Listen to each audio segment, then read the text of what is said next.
Hi, everybody, and welcome. We have quite a few people signed up for the webinar today, so we'll just give it a minute or two for folks to trickle in, and then we'll get started.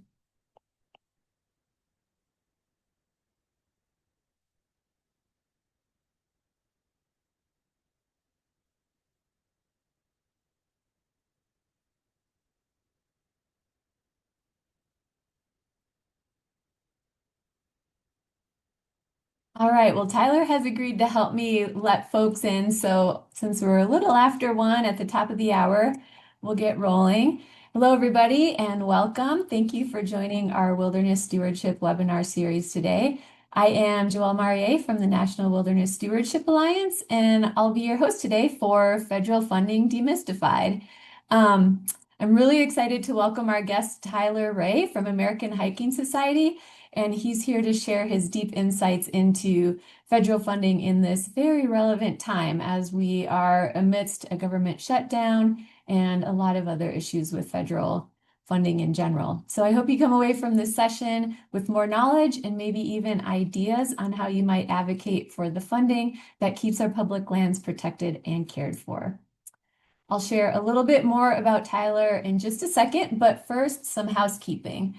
So we are recording today's webinar. Each of you will receive a link to the recording via email along with a feedback survey. We'll also post the recording on our YouTube channel so you can share it with friends and colleagues. We are scheduled for 1 hour today and we'll reserve time for questions at the end. If you do have questions during the presentation, no need to save them, just pop them in the chat and we'll get to them at the end and we'll do our best to answer as many as possible during the Q&A. If there is lively discussion, we can stretch to an additional 15 minutes after the top of the hour. But out of respect for our presenters and other participants, please be sure to mute your microphone throughout the webinar unless you've been asked to share your question during the Q&A. And we'll probably ask folks to turn your cameras on at the end for the Q&A just so we can see everyone's faces and have more of a conversation.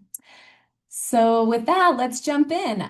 Again, today I am really excited to welcome Tyler Ray.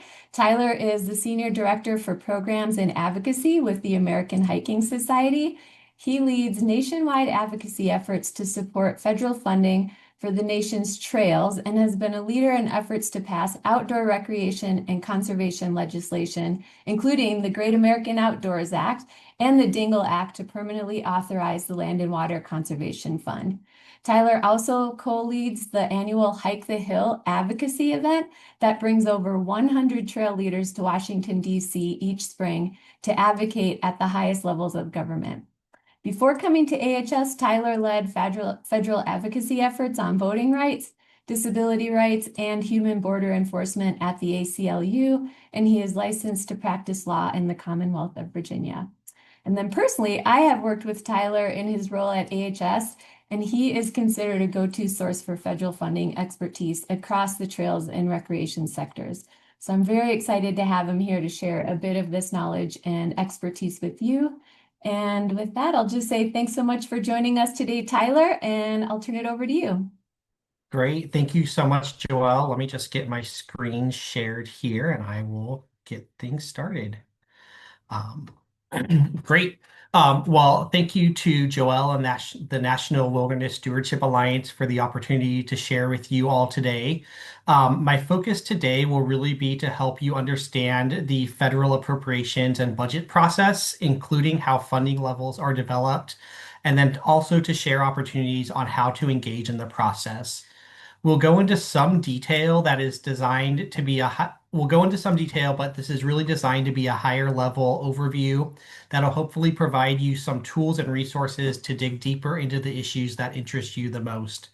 And so to that end, we'll cover the current status of the government shutdown, the overview of the agency budget process, the overview of the congressional appropriations process, and then end with ways you can engage and influence these processes, and then also discuss one other funding source that's not part of the annual appropriations process, but is a source for funding, including for wilderness-related funding through the Legacy Restoration Fund. So I wanted to start off by setting the stage of what we've been through this year. We're obviously currently in the middle of a shutdown. We're on day 29 of the government shutdown, and there's really no end in sight. What this means for us right now is that most of the federal land management staff are furloughed, and those that are working are either doing so without pay or primarily working to ensure public safety. As the shutdown continues, the funds that are available to keep paying these positions are going to be will dry up. So fewer and fewer federal land management employees will be kind of at these sites as the shutdown goes on. Visitor centers and other public facilities are closed, and the typical maintenance and upkeep that we all typically kind of see and expect and engage with can't get done. Additionally, staff that works on the long-term planning, the policy, permits, and partnerships, etc., are not working currently, which will result in delays that will have an impact into the next year. So we're not necessarily even seeing the extent of the impact of the shutdown because of the delays and kind of what isn't being done when there aren't any federal employees to be able to kind of move things along. And so that's where we are right now in the shutdown. But even before the shutdown, we were in the midst of a drastic reshaping of the federal government. We'll discuss more about the president's budget in the next slide, but what's important to know now is that the budget that was proposed would drastically reduce funding for federal land management agencies, often in half for some programs. And then at the same time that the president's budget was being proposed, the Department of Government Efficiency, or DOGE, was undergoing efforts to reduce agency staff that also is having a profound impact this year on federal land managers and their ability to fulfill their mission and continue partnerships. We're also expecting more cuts within the Department of Interior and the Forest Service, as both are undergoing reorganization. The shutdown has put that a little bit on a pause, but we anticipate as the shutdown ends, those efforts will continue. And so all of this has really played a role in the dynamics around the federal budget and the appropriations process, which we'll get to more later in the presentation. The one bright spot that we've seen, though, in 2025 is bipartisan efforts to renew the National Parks and Public Lands Legacy Restoration Fund. This is a program that provides about $1.2 billion each year to address the maintenance backlog and is something that's up for renewal that I think has promised to be authorized likely in 2026 and has the ability to benefit many of the programs that you all work on, specifically as it relates to deferred maintenance for wilderness areas. So to begin, wanted to go over just a broad overview of federal funding. This is a graphic of what the typical federal budget process should be each year, with a typical budget from the president proposed in February, and then budget-related and appropriations hearings occurring between February and August, or we should say, and then beginning all wrapped up basically by the beginning of the new fiscal year in October 1st. I obviously say a typical federal budget process, but this should be taken with a grain of salt since in my 15 years of doing appropriations work, I've never experienced a normal appropriations process that follows to this specific kind of timeline in terms of each month when things will happen. They all typically happen during the year, but they are bunched up or slowed down depending on kind of external factors at play. So, diving into the federal funding process, each year the president is supposed to release a detailed budget that is drafted by the Office of Management and Budget and each agency. This budget serves as a guidance and request document that's sent to Congress each year.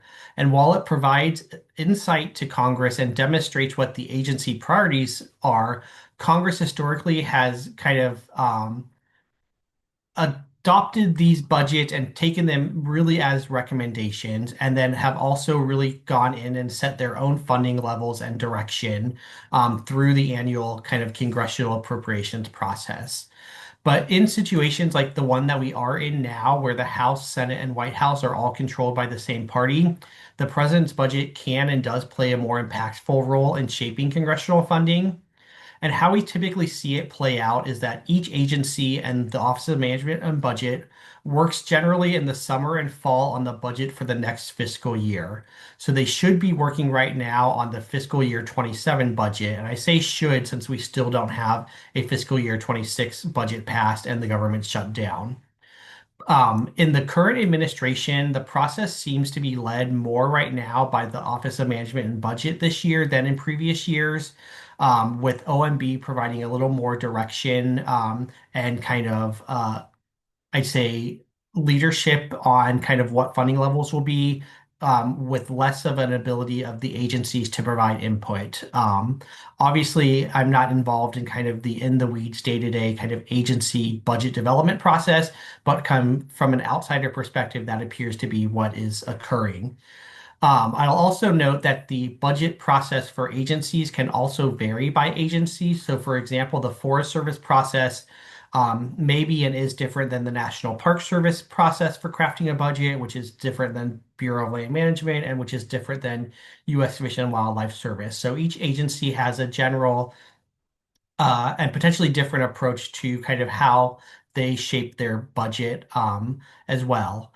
I'll note that the opportunity to engage in this stage of the budget process through kind of shaping potential recommendations for the president's budget is achieved by working really with your local contacts and asking kind of who in their office is involved with providing budget recommendations.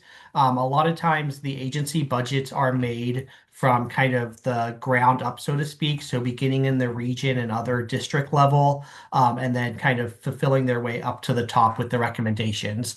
So it's really beneficial as us as organizations, if we are interested in trying to influence the budget and what's in the president's budget, to begin and really kind of engage with those on the local level and ask specifically kind of who in your kind of contact group works on shaping the budget or who in their office works on shaping the budget. And so these types of conversations really serve as a potential opportunity to kind of share what your needs are and kind of what the wilderness needs are with the agency. So that is one bucket of kind of the federal budgeting process. It's the president's budget. And now the president's budget is then filtered and kind of examined through the congressional appropriations process. So the congressional appropriations process, generally through this graphic, shows that the president's budget introduced in March is typically the kickoff for the annual appropriations process in Congress, with kind of March through June and oftentimes into July, August, and September is when Congress and specifically the committees are looking at kind of what their funding priorities are going to be, responding to what outside organizations and individuals are recommending. And then by September 30th, which is the deadline usually for federal funding needing to be passed, passing a bill. So that's kind of the typical timeline with which we operate. And now I'll go into a little more detail on how that actually plays out. Um, so let's really dive into the congressional appropriations process. Congress has the constitutional responsibility to enact annual funding for the federal government. It's one of their main key purposes. And so the annual appropriations process begins in the spring each year and is often led by the Appropriations Committee and then with authority delegated to each subcommittee to develop the bill for each agency. So for our issues, it'll most likely be the Interior Appropriations Subcommittee, both in the House and the Senate, that drafts bills for the Department of the Interior and the U.S. Forest Service. Um, Both the Appropriations Committee and what's called the Authorizing Committee, which is typically the Natural Resources Committee or the Energy and Natural Resources Committee in the Senate, typically hold hearings on the agency budget with the agency head testifying. And so this provides the administration the opportunity to share with Congress what their funding goals are, and then Congress really to shape those goals based on what their interests are. So, as part of this, the Appropriations Committee also provides a public witness testimony opportunity and often meets with organizations on funding priorities. So, organizations like American Hiking Society submit public witness testimony. We typically meet each year with the key staffers on the Appropriations Subcommittee for the interior related agencies and share with them what our recommendations are. And based on all that information that they're collecting from the administration, from public witness testimony, from individual members of Congress's asks, the Appropriations Subcommittee then produces a draft text that is reviewed and amended by the full committee, and then ultimately passed out of the committee, and is what then Congress as a whole, so the House and the Senate will vote on. And so once it's approved by both the House and the Senate, it's sent to the president to be signed into law. That's the typical process that we typically go through. We oftentimes see that more time is needed through continuing resolutions and things like that, which oftentimes delay the process. And we also often may see what you might have heard called an omnibus bill, which is a bunch of these appropriations bills all packaged together and passed as one, as opposed to individual bills being passed standalone. So, what now is where are we at in kind of the current process for federal funding? We're obviously in a shutdown, which I've talked about previously, but kind of how we got there and how we got out of there is really important. So in March, Congress passed a continuing resolution that would fund the government until September 30th of this year. And it's important to know that this continuing resolution is based on funding levels from 2024. And so those are funding levels that were set in place by the previous administration that reflected that previous administration's funding priorities. And so one of the ways in which this current administration wants to be able to shape its influence is to pass a appropriations bill that reflects its priorities. But every time we pass a continuing resolution, at this point in time, it's based on when the last appropriations bill for the entire year was passed, which is 2024. It's also important to note that a continuing resolution really creates uncertainty for programs and allows for funding to be shifted away and kind of within the agency without kind of congressional direction or oversight. This both takes away Congress's authority and the power of us as advocates to influence where funding goes. When we put a lot of effort into advocating and influencing the appropriations process, and then we have a continuing resolution, all the different types of kind of funding amount and report language and kind of the mechanism and tactics that we have to influence this process are able to basically be pushed aside, and the agencies are able to spend the money how they wish because it's acting under a continuing resolution that doesn't have the same sort of kind of controls and legal requirements that an annual appropriations process has. And so where we stand right now is that the House Appropriations Committee passed their fiscal year 26 appropriations bill, and the Senate Appropriations Bill for Interior in particular was passed bipartisan out of committee in the summer, meaning that it had the support of both the Republicans and the Democrats in the committee. So the next steps for these bills is both for the House and the Senate to pass the bills either alone or part of a package. And that will kind of now gets us to where we are in the shutdown, in which the continuing resolution has ended. These bills are kind of floating out there needing to be addressed, and we need to get to some sort of resolution for the federal government to reopen. And so we have one of two ways in which that can happen. It'll either end because of the passage of another continuing resolution, or because Congress passes a full year spending bill. Likely that brings either a few or all of the different appropriation bills together and passes them until September 30th of 2026. And so we're kind of in a limbo position right now, waiting for that type of action to happen. And so we as organizations and Congress have really done everything that they could do up to this point to really influence the process. And now kind of action needs to be taken. And so before I get into kind of what type of action can be taken, I wanted to share a little bit about how kind of the funding levels work in practice, from going from a present, like a proposed budget to proposals in the House and the Senate, and then finally um, enactment into law. So this chart shows how some individual funding items are developed. These are specific line items that American Hiking Society, along with the broader trails community, advocate for. I'll note many of these line items include funding for wilderness areas as well, but it's definitely not a comprehensive list of all wilderness funding sources. I definitely consider you all the experts on kind of wilderness and wilderness related funding, but I'm just kind of a vehicle to show you how to advocate for those funding. So for example, you see the Forest Service Recreation Heritage and Wilderness line item that originally was proposed to be funded at $31 million in the president's budget, which would be a 14 million or 31% increase from what it's currently funded at.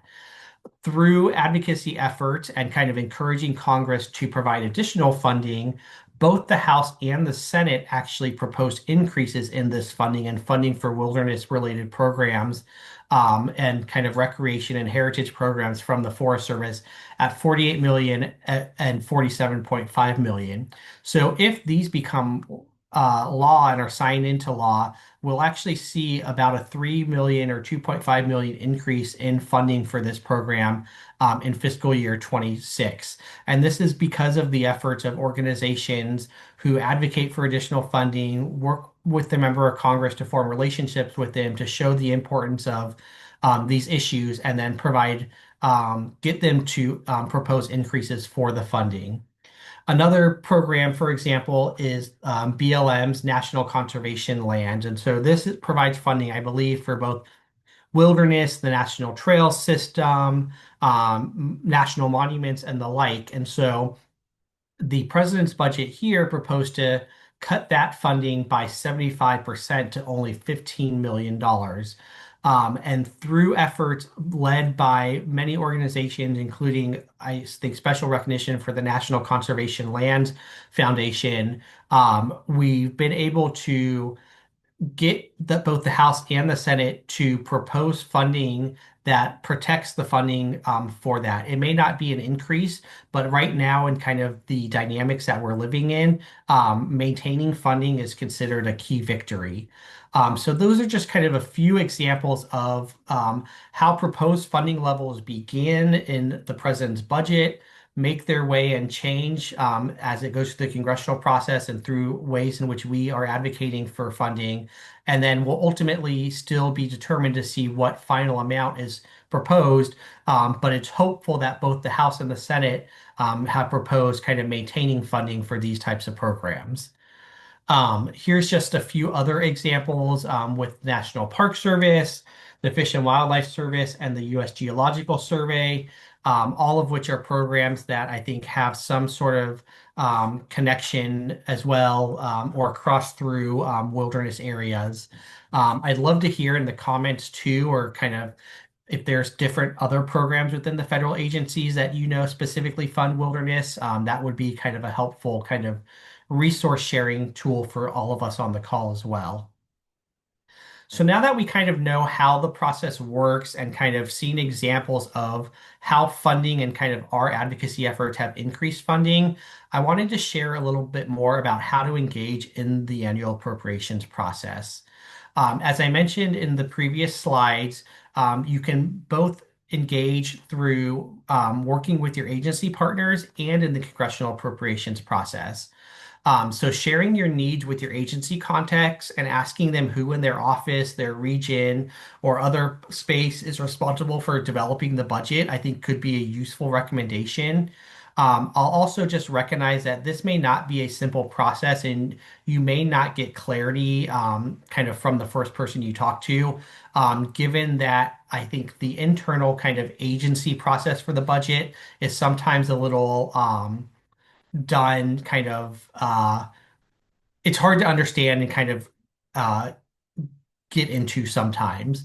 But I think it's still definitely worthwhile asking those questions and forming those relationships and trying to just have the folks that in the agency you work with, and then those that they report to that work on the budget understand where the wilderness funding needs are, is a good way that I think you can help internally to shape wilderness budgets within the agencies.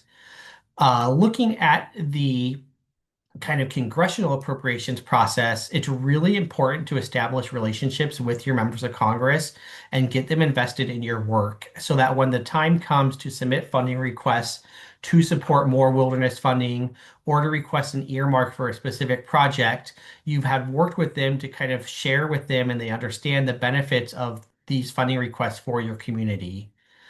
You can engage in the annual appropriations process with Congress by submitting a request to the congressional office through their online portal.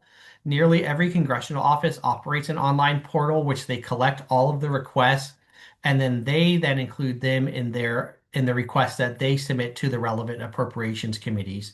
So, for example, they'll combine all of the requests they get from the Park Service or the Forest Service or the Bureau of Land Management, the ones that are most important for them, and each individual office gets to submit recommendations to those committees for what they want to fund. So if you're able to get them to encourage funding for a wilderness program or additional wilderness funding for a specific agency, that then shows the committee that there's support for it and it ends up increasing the chances that it's included in their bill.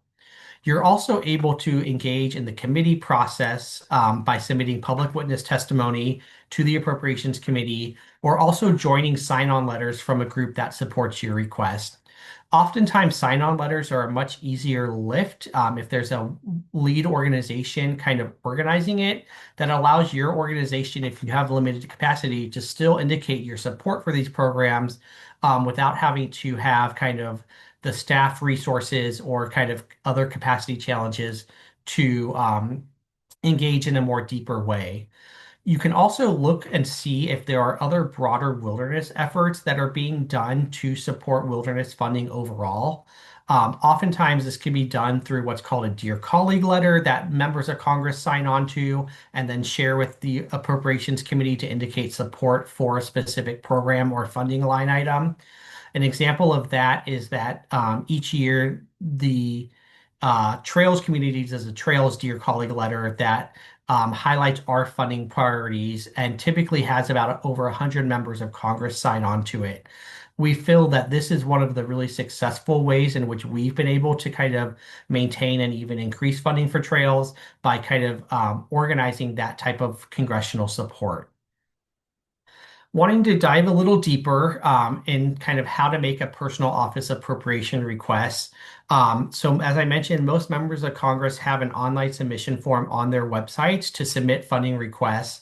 And so as part of this process, you'll need to research the source, you'll need to research the source of funding.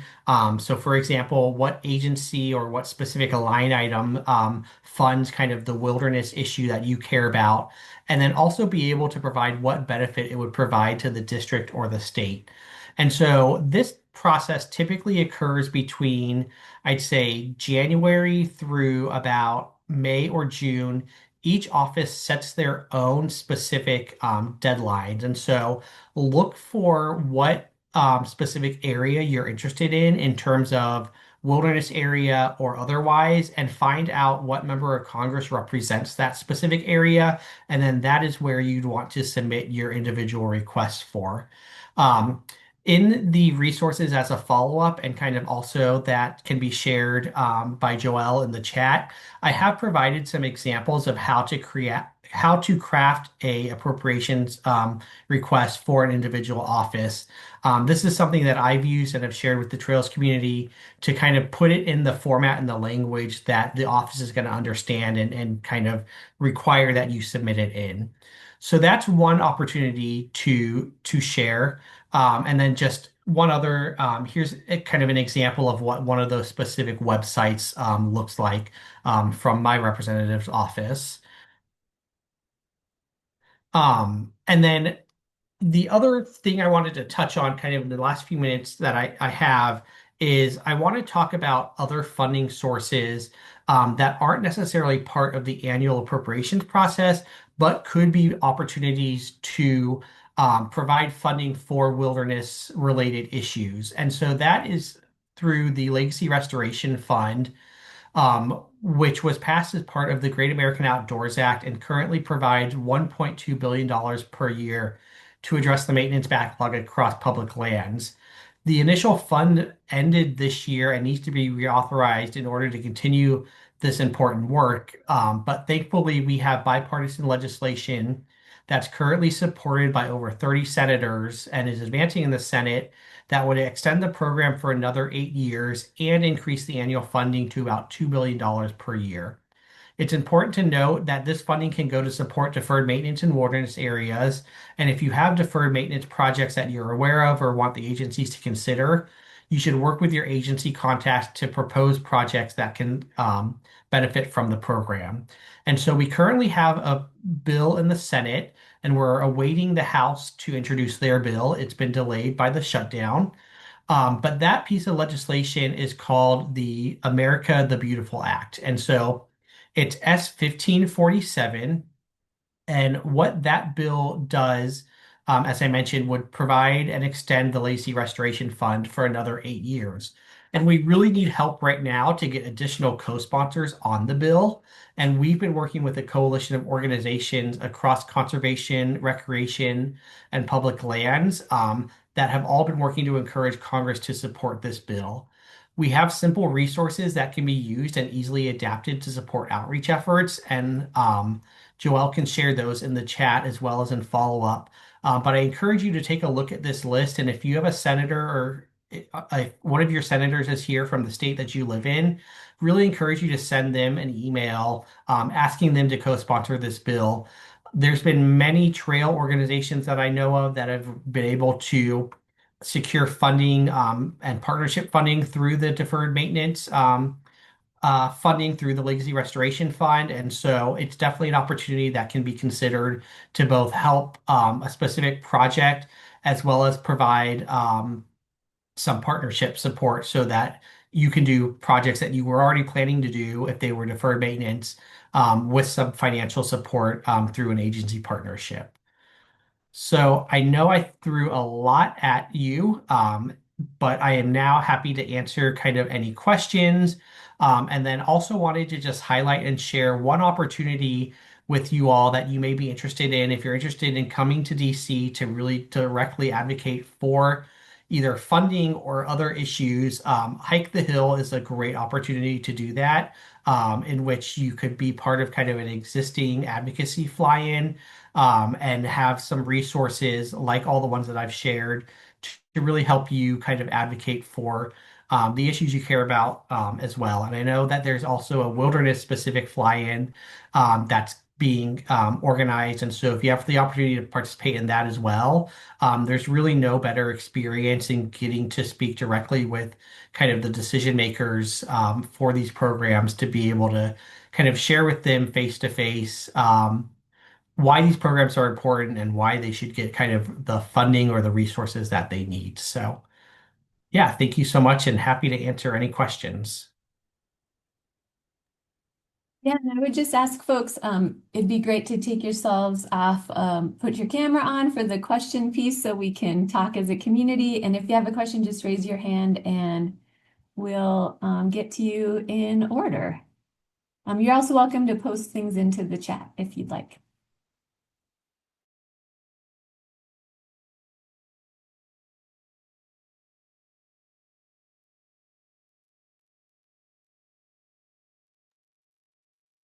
Surprised there aren't any questions, but I'm sure they're lurking out there, so I'll get us started.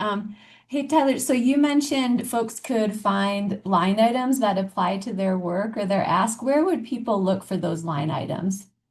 That's a great question. So each agency releases their own budget that really goes into line by line what things are, where things are funded and how. So I really just, if you're looking for a specific agency's budget, either their agency website or like honestly, Google is probably the easiest way to just Google NPS budget 2026, for example, and that'll give you that. And then my typical process, honestly, is to, if you're not quite sure where kind of wilderness funding may be or kind of the specific issue you most care about is, just do a keyword search for kind of wilderness or something else and see what pops up. That'll give you the general kind of, I think, direction of where it may be housed. Otherwise, reach out to kind of an agency contact as well. They would probably be more than happy to assist you in letting you know how a specific program is funded. We often work with our trails leads within the agencies and ask them questions of, hey, how is this trail program funded? And they typically can give us an answer within a day or two that then allows us to kind of take that information and kind of run with it. Thanks so much. Jeff, go ahead.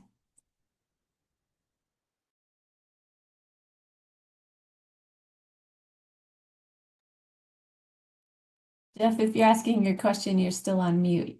Oh, sorry, I'm talking to myself. Now I'll talk to the group.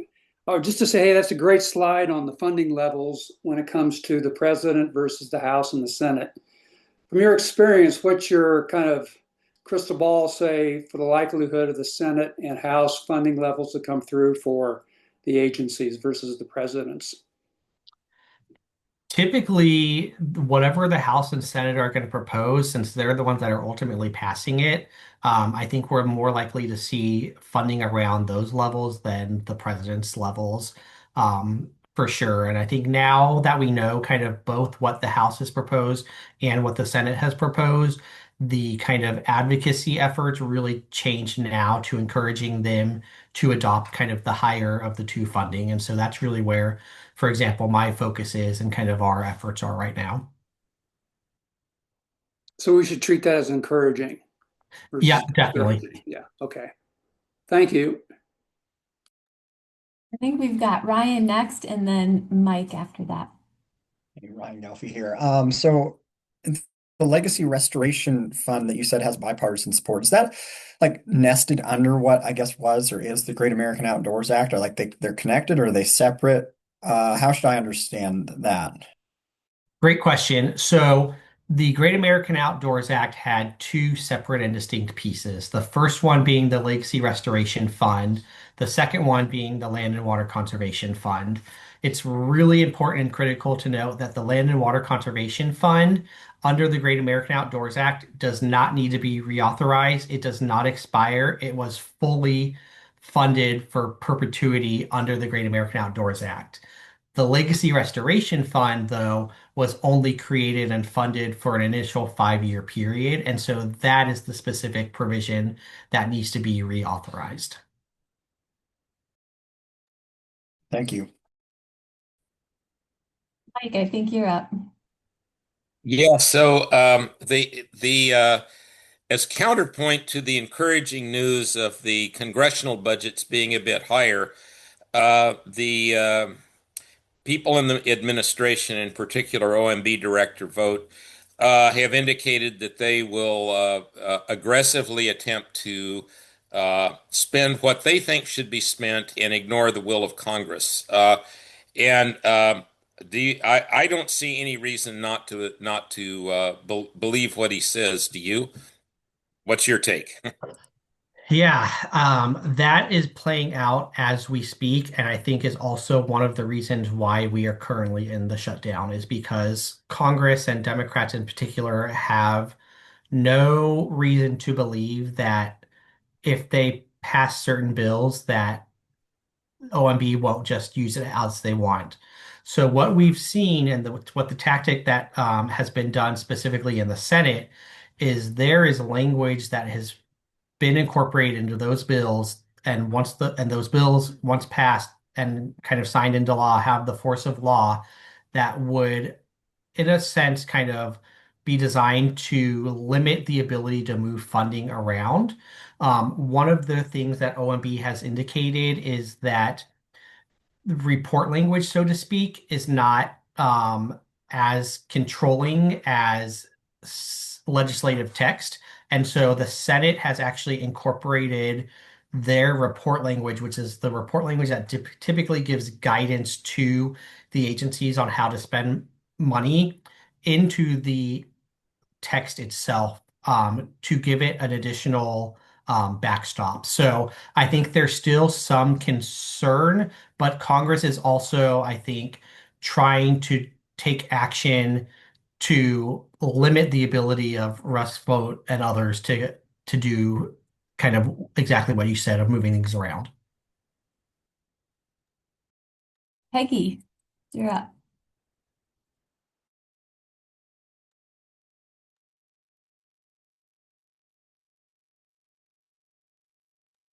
Oh, Peggy, we can't hear you.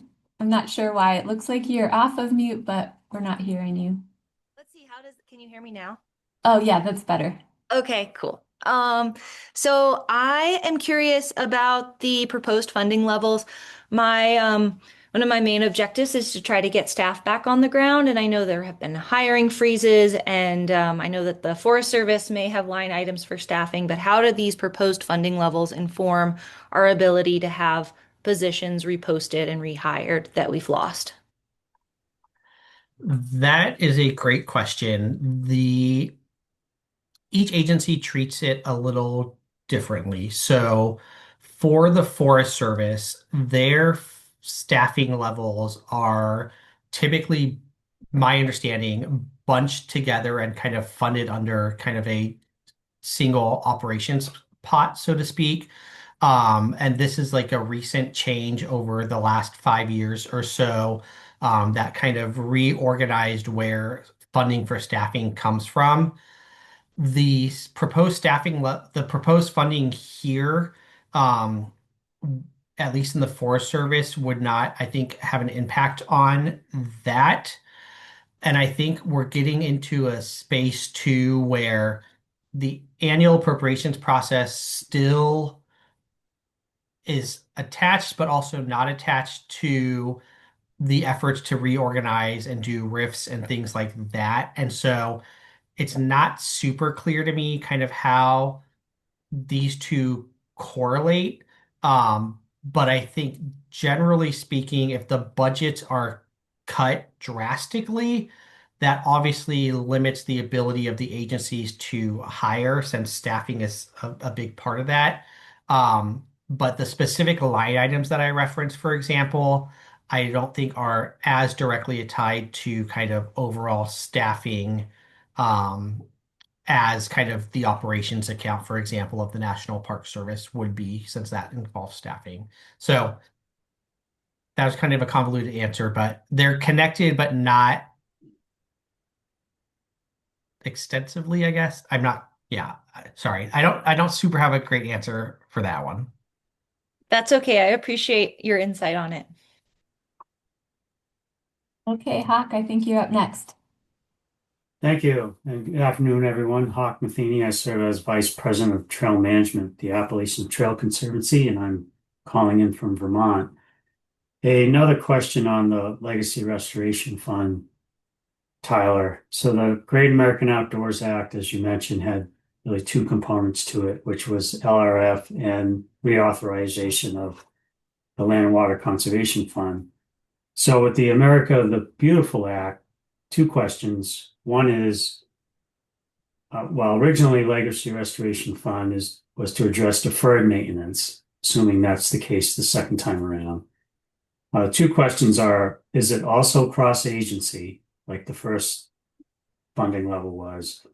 And second, does America the Beautiful have any other funding or legislation attached to it, or is it just LRF? Yeah, so in terms of the allocation across the agencies, as currently proposed, it's similar, it's the same percentages for each agency. One of the things that both my organization, Appalachian Trail Conservancy, and others are pushing for is to increase the share for the Forest Service so that it reflects kind of the actual proportion of deferred maintenance, of the Forest Service compared to the other agencies. So that is one thing that is going to be kind of examined and worked on as the bill advances through the committee process. But as currently proposed, the funding is kind of the same as in the initial bill that became law. Each agency will get slightly more funding each year because the amount is being increased slightly and also being extended to 8 years. So in that sense, each agency will get a little bit more funding, but the allocations are the same as of now. And to your other question, the bill right now, it only covers reauthorization of the Legacy Restoration Fund. Um, it doesn't cover kind of any other issues like permitting or kind of anything like that. It was very intentionally designed to just address and reauthorize the Legacy Restoration Fund. All right, very It good. doesn't mean, I preface that by saying that does not mean there won't be efforts as it advances to try to add something else to it, but the organizations and coalitions that are working on this are very intentionally working to keep it just addressing the Legacy Restoration Fund. Right. So for the time being, it's a pure bill. Yeah. See how it plays out. Yes. Okay. All right. Thank you for taking my question. Mike, I think you're up if you're asking a new question. I have yes, I was. That was not a legacy hand. The A follow-up question and some comments on some previous stuff. You mentioned that the Senate bill in particular was putting in language to attempt to stop some of this. Does it specifically say you will not make rescissions and or is it that specific? It's that's kind of the thing that is needed because uh, a regular funding bill takes 60 votes, a rescission bill takes 51, and it's kind of like, why am I trying to make a deal if you can then undo the deal? So I totally get why that's a bigger deal even than what's getting the publicity. So the comments are, by the way, on the Forest Service uh, funding for salaries. They actually have several budget line items for what they call salaries and expenses that cover different kinds of employees. They have fire has got its own, which is no surprise, and then the various deputy areas have theirs. And at the end of 2024, there was a problem because we were on a continuing resolution, and people got a raise that wasn't funded, and it put the agency in kind of a bind. Of course, that after all the staffing changes and so forth, it's gone absolutely crazy. And apparently, they had some money left over because for the Forest Service, at least up until the current pay period during the shutdown, people have been getting paychecks. That unfortunately is going to stop, and the paychecks were out of fiscal 25 funds. Okay, enough of geek talk. No, that's super helpful context, and thank you for explaining the staffing thing in a detail that I am just not as in depth in. To answer your question about whether there's specific language saying that no funds should be rescinded, kind of, I would need to look back at the Senate bill and see that. I, yeah, to make sure. So I'll do that kind of and share that with Joelle to kind of share as follow up.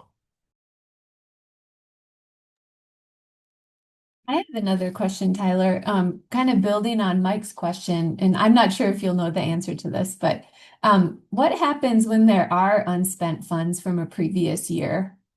Because as Mike mentioned, and I think we're all suspecting there will be a lot of unspent funds from the past year with all the layoffs.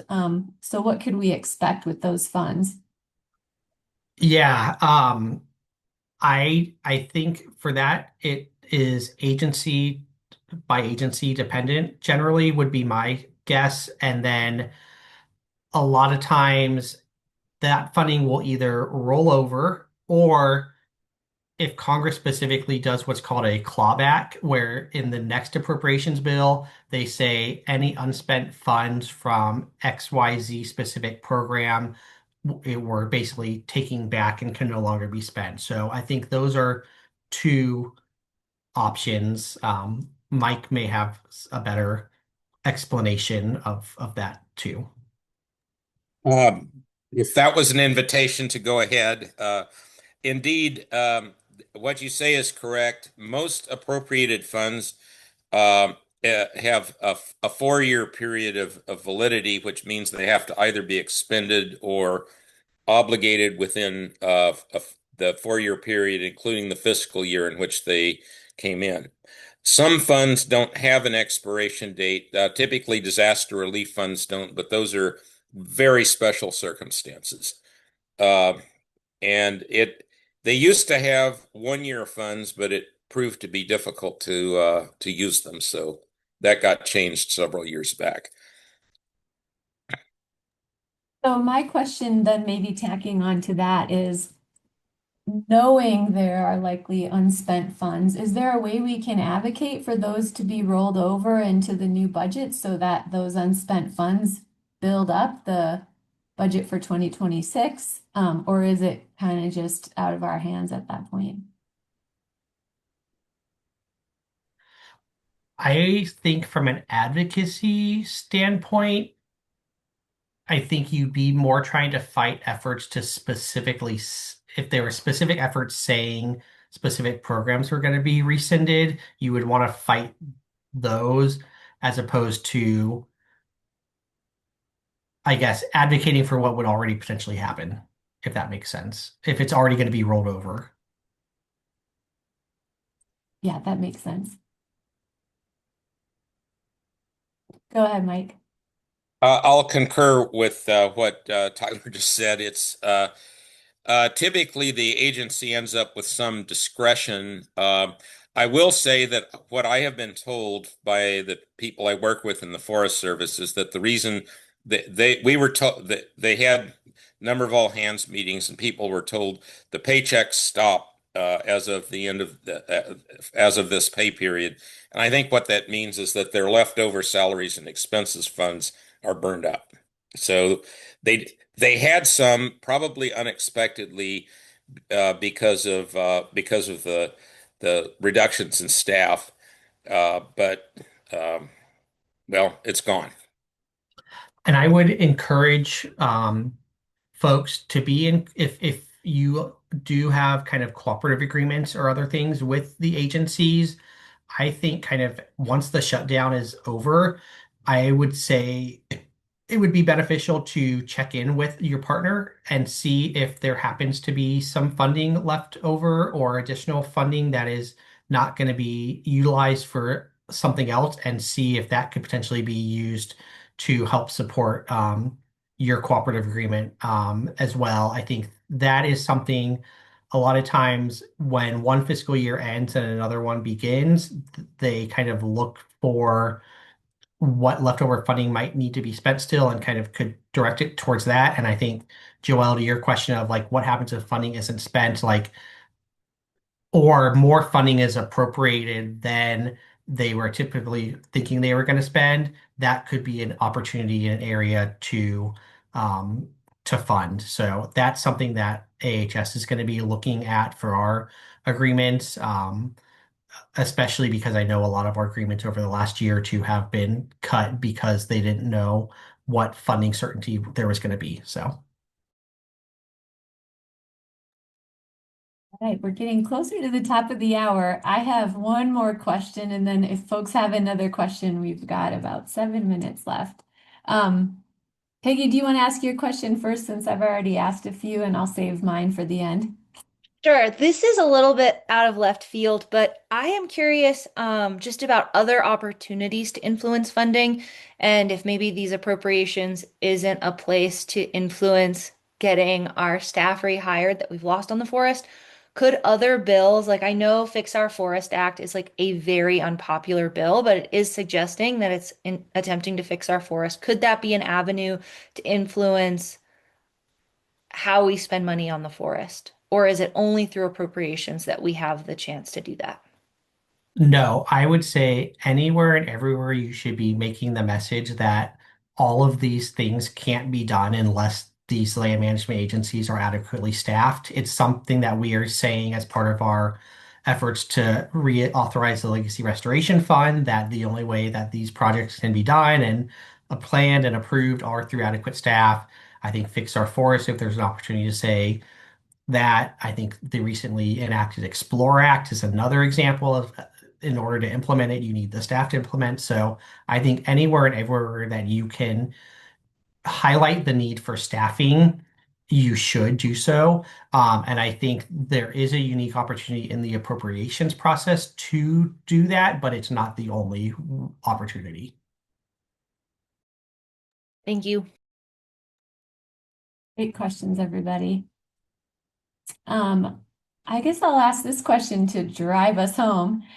So you've been doing this for a while, Tyler, and I'm curious if there's anything that stands out to you about this moment and the way we're seeing funding priorities change with this change in administration.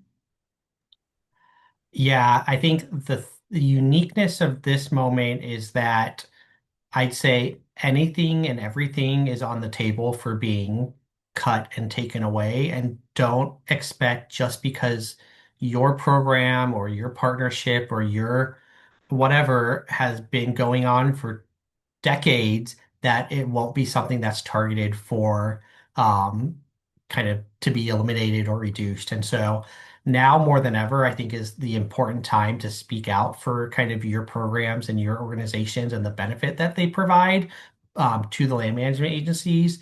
And I think doing that, especially to kind of both your internal agency partners who know, but kind of doesn't hurt to be reminded by, and especially to Congress as they are looking at funding, is, I think, really important. This last hike the hill that we did right in the midst of all of these firings and kind of layoffs and Doge happening. And I really feel like it was the most impactful one that I had ever been a part of because as all this chaos was happening around us, we were the voices that were able to show why these things needed to be protected. And I think that, really, had an impact in shaping, I think, where we ended up seeing these appropriations bills, where we saw members speaking out against these firings, and hopefully will ultimately be what I think undoes some of these firings, whether it's in a year from now or 3 years from now. Yeah, thanks. And have also having been at Hike the Hill, I think the other piece of that was just building stronger relationships with our agency partners by being there as a voice for them, because Yeah. I think we all know this, but I'll just say it out loud. They can't speak for themselves. So, that is something we can all really be doing for them.